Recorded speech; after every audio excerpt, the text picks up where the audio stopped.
না, কোটা সংস্কার হবে, তাদের পক্ষে তো আমরা আগেও ছিলাম, কিন্তু আজকে আমার প্রশাসন ভাইদেরকে বলবো, কোন হৃদয়বান মানুষ যার একটু বিবেক রয়েছে সে তার গুলি নিয়ে তার সন্তানের বুকে গুলি করতে পারবে? এই নরপিশাচ, তুই আমার সন্তানদের বুকে কেন গুলি করলি? তাহলে বুঝা গেল তোরা প্রশাসনের নামে কলঙ্ক। না, আমরা এই দেশের মাটির জন্মগ্রহণ করেছি, আমরা এই দেশের সন্তান, আমরা এই দেশেই থাকবো। সন্ত্রাসীদেরকে বাংলার জমিন থেকে উৎখাত করে ছাড়বো ইনশাআল্লাহ।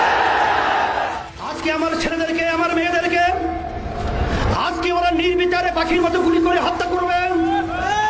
আমি বিশেষ করে আমার ছেলেদের, আমার মেয়েদের গার্জিয়ানদেরকে, অভিভাবকদেরকে বলবো, আপনার সন্তানদেরকে রাস্তায় গুলি করবে, হত্যা করবে, আর আপনারা ঘরে থাকবেন, এটা হতে পারে না। আপনারা আসেন, আমরা আপনাদের সাথে আছি ইনশাআল্লাহ। যেই জানগুলো ঝরে গেল,